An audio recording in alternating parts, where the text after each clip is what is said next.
Hello guys, जैसे कि हम लोग पहले ही बता चुके हैं कि ये हमारी नई सीरीज़ है जिसके अंदर हम लोग बीकॉम ऑनर्स और बीकॉम पास दोनों की अकाउंट्स के जितने भी टॉपिक्स हैं सबको फाइनेंशियल अकाउंटिंग के एक एक टॉपिक को डिस्कस करने वाले हैं। इससे पहले हम लोग अपनी फर्स्ट वीडियो बना चुके हैं जिसके अंदर बेसिक अकाउंटिंग टर्म्स या अकाउंट का बेस कहूँ वो हमने डिस्कस किया है। अब हम लोग अपनी इस वीडियो के अंदर अकाउंटिंग कंसेप्ट्स डिस्कस करवाने हैं, सो स्टे ट्यून्ड।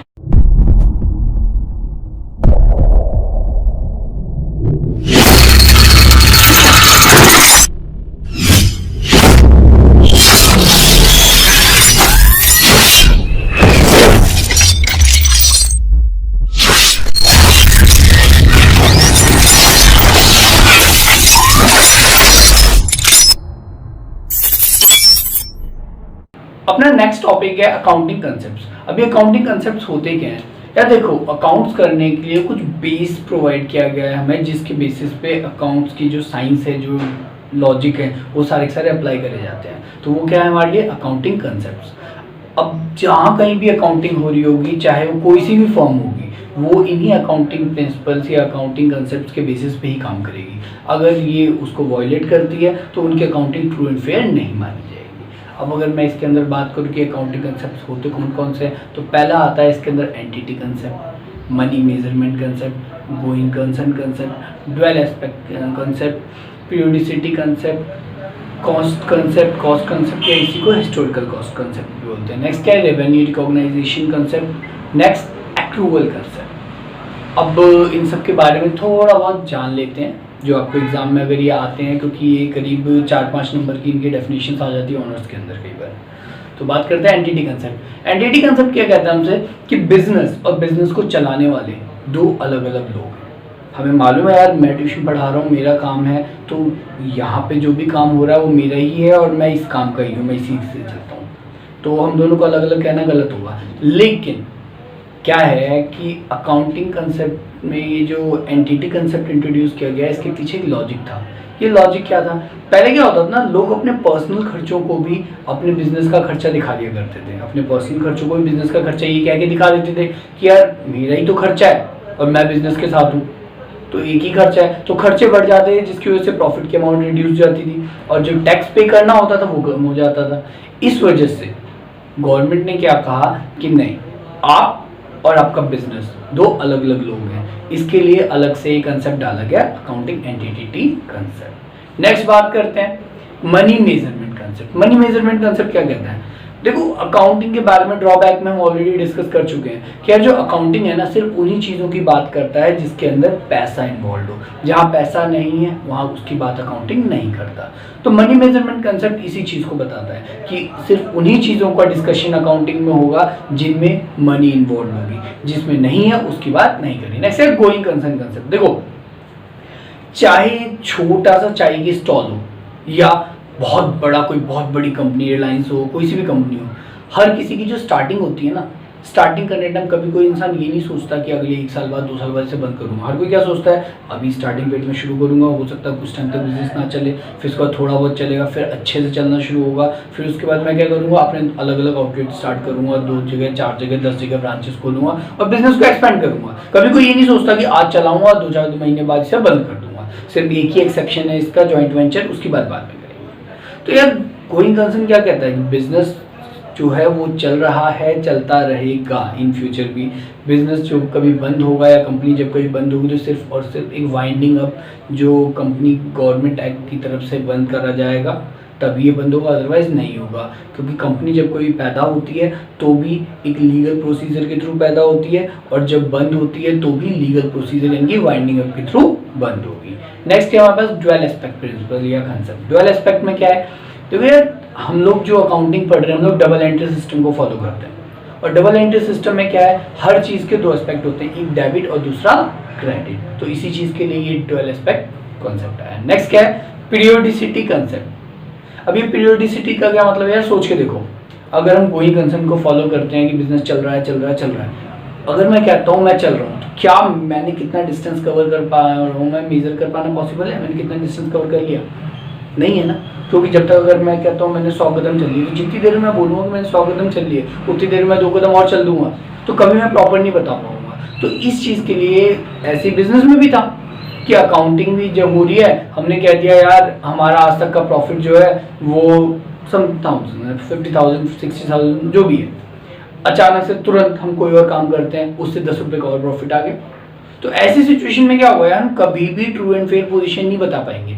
तो ऐसी सिचुएशन में पीरियोडिसिटी कंसेप्ट ने क्या कहा, इन्होंने कहा कि यार देखो बिजनेस को ना अपने हिसाब से आप छोटे छोटे इंटरवल्स में बांट दो, बिजनेस नहीं रुकेगा, लेकिन ये अज्यूम करो कि इस डेट से लेकर के इस डेट तक का हमने प्रॉफिट निकाला है, इस डेट तक का ही निकालना है, इसके आगे जितना भी बिका उतने तक को हम अगली बार में काउंट करेंगे। तो ये क्या पीरियोडिसिटी, हमने बिजनेस को बिजनेस के पीरियड्स की फॉर्म में बांट दिया, छोटे छोटे पीरियड्स यानी कि टाइम के टुकड़ों में बांट दिया। नेक्स्ट है कॉस्ट कंसेप्ट। या देखो मेरे पास सपोज करो ये एक बुक है, अब ये आर.डी. शर्मा की जो मेरे पास बुक है, इस बुक की मार्केट कीमत जिस टाइम मैंने खरीदी होगी उस टाइम आई थिंक 300 के आसपास रही होगी। क्या हुआ होगा, टाइम के साथ साथ इसकी कीमत बढ़ती गई होगी जो न्यू बुक होगी, और सेकेंड हैंड बुक की कीमत घटती गई होगी। अब सपोज करो मैं अपने पास बैलेंस शीट बनाता हूँ और बैलेंस शीट में दिखाता हूँ इसकी कीमत, तो यार मैं कौन सी कीमत दिखाऊँ, जिस कीमत पे आज मार्केट में ये किताब बिक रही है या जितने में मेरे से कोई खरीद के ले जाएगा। ये अगर मैं बोलता हूँ मार्केट में जिस कीमत पे बिक रही है, तो यानी कि मैं बोलूँ कि पहले 300 की खरीदी थी अब ये 500 की हो गई, जबकि बुक तो डेप्रिशिएट होती गई होगी, कुछ ना कुछ फटी होगी, थोड़ा बहुत नुकसान हुआ होगा इसका। अच्छा क्या करूँ फिर, जिस रेट पे मार्केट में कोई खरीदेगा उस रेट पे करूँ, क्या बिक गया, नहीं बिका, यानी कि अगले साल फिर दोबारा से मैं वैल्यू रिवाइज करूँगा। तो ना तो एक्चुअल में मेरा कोई प्रॉफिट हुआ, ना ही एक्चुअल में कोई लॉस हुआ।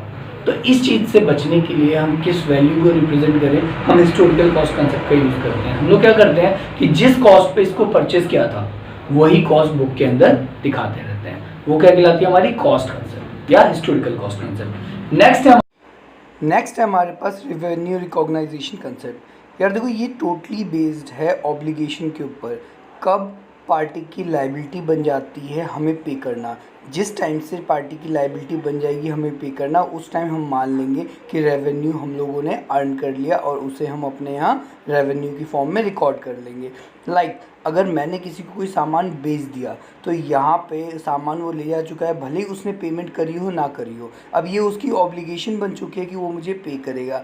तो ऐसी सिचुएशन में मान लूँगा कि मैंने रेवेन्यू रिकॉग्नाइज कर लिया है। वहीं पे अगर सामने वाली पार्टी कैश दे जाती है बट अभी मैंने सर्विस रेंडर नहीं करी है तो रिकॉग्नाइज नहीं हुआ। नेक्स्ट आता है अपने पास मैचिंग कंसेप्ट। मैचिंग कंसेप्ट किस लिए, मैचिंग कंसेप्ट बात करता है जो हमने रेवेन्यू जनरेट किया वो कौन से पीरियड से रिलेटेड है। अब सपोज करो कि आज की डेट में हम 1 जनवरी है, 1 जनवरी को हमने किसी इंश्योरेंस की पेमेंट करी, तो इंश्योरेंस की जो पेमेंट होती है ना वो तो पूरे साल की जाती है। जैसे मैंने 1 जनवरी की पे करी तो 1 जनवरी से अगले साल 31 मार्च तक की मैंने आज अगर आज 1 जनवरी है तो अगले साल 31 दिसंबर तक की मैंने पेमेंट कर दी। लेकिन अकाउंटिंग जो चलती है अपनी वो तो 1 अप्रैल से 31 मार्च तक की चलती है। प्रॉब्लम ये आती है हम लोग कौन सी चीज़ को, कौन से कितने पेमेंट को माने कि अभी की पेमेंट है। तो मैचिंग कंसेप्ट हमसे कहता है कि यार देखो इस साल आपने कितने की पेमेंट करी, कितने का बेनिफिट आपने कंज्यूम कर लिया। तो अगर अभी मैं बेनिफिट कंज्यूम की बात करूं तो जनवरी में अगर मैंने पेमेंट करी तो जनवरी की पेमेंट कर ली होगी, फरवरी की पेमेंट कर ली होगी और मार्च की पेमेंट कर ली होगी। और बाकी का जो अप्रैल से है, अप्रैल से लेकर के 31 मार्च तक की बात है वो तो नेक्स्ट ईयर में जाएगा, वो तो नेक्स्ट ईयर में चला जाएगा। तो जो नेक्स्ट ईयर में चला जाएगा उसकी बात तो अभी कर नहीं सकता। तो 3 मंथ्स का जो चार्ज मैंने इस साल पे किया है उसको तो मैं इस साल के प्रॉफिट एंड लॉस अकाउंट में दिखा दूंगा, और बाकी का जो बचा हुआ पेमेंट है वो मैं अगले 9 महीने का जो पेमेंट है वो अगली अकाउंटिंग ईयर जो आएगी उसमें दिखाऊंगा। I hope it is clear. अगर नहीं है तो प्लीज़ आपको जिस किसी टॉपिक में भी प्रॉब्लम हो आप कमेंट सेक्शन में बताएं, उसके ऊपर दोबारा वीडियो बन जाएगी। नेक्स्ट टॉपिक है अपने पास फंडामेंटल अकाउंटिंग अजम्पशन। अब ये फंडामेंटल अकाउंटिंग अजम्पशन का मतलब क्या है, देखो फंडामेंटल का मतलब होता है बेसिक अकाउंटिंग अजम्पशन। जब कभी अकाउंटिंग हो रही होगी तो उस टाइम हम कुछ अज्यूम करके चल रहे होंगे। तो वो जो बेसिक अकाउंटिंग अजम्पशन है वो 3 है हमारे पास। कौन कौन सी है, गोइंग कंसर्न, एक्रूअल और कंसिस्टेंसी। गोइंग कंसर्न अजम्पशन अभी बात कर चुके हैं कि बिजनेस जो चल रहा है वो चलता रहेगा, वो हम अज्यूम कभी मानेंगे नहीं कि रुकेगा। नेक्स्ट क्या है हमारे पास, एक्रोल की भी हम बात कर चुके हैं, चाहे सामान पहले जाए या पैसा पहले आए, हम लोग जिस डेट में सेल में एंटर हुए होंगे, ट्रांजेक्शन में एंटर होंगे, उस डेट को हम लोग सेल की डेट मान लेंगे। थर्ड क्या है हमारे पास, कंसिस्टेंसी। कंसिस्टेंसी का क्या मतलब है, जिस मेथड से हम एक साल अकाउंटिंग कर रहे हैं, एक अजम्पशन मानी जाती है कि बार बार हम उसी मेथड को फॉलो करेंगे जब तक हमें उससे कोई बेटर ऑप्शन ना मिल जाए, या हमारे चार्टर्ड अकाउंटेंट जो हमारे एडवाइज़र है अकाउंटिंग के, वो हमें कोई दूसरा मेथड यूज़ करने के लिए ना कहें, या गवर्नमेंट की तरफ से किसी पॉलिसी में चेंज ना आए। नेक्स्ट टॉपिक क्या है हमारे पास, अकाउंटिंग कन्वेंशन। अकाउंटिंग कन्वेंशन क्या होता है, देखिए यार हर फील्ड में कुछ ट्रेडिशन होते हैं, वैसे ही अकाउंटिंग कन्वेंशन भी कुछ रूल्स जैसे ट्रेडिशन है जो हम लोग बैलेंस शीट या अकाउंटिंग इन्फॉर्मेशन की जो हम स्टेटमेंट्स बनाते हैं वो बनाने टाइम फॉलो करते हैं। पहली कौन सी है, कंसिस्टेंसी। कंसिस्टेंसी के बारे में अभी हम लोग थोड़ी देर पहले बात कर चुके हैं। जो मेथड हमने एक बार यूज़ करा है किसी चीज़ की कैलकुलेशन के लिए, या बैलेंस शीट को बनाने के लिए, पीएल को कैलकुलेट करने के लिए, डेप्रिसिएशन कैलकुलेट करने के लिए, इन्वेंट्री वैल्यूएशन के लिए, वही मेथड हम हर साल यूज़ करेंगे। नेक्स्ट चीज़ क्या है, फुल डिस्क्लोजर।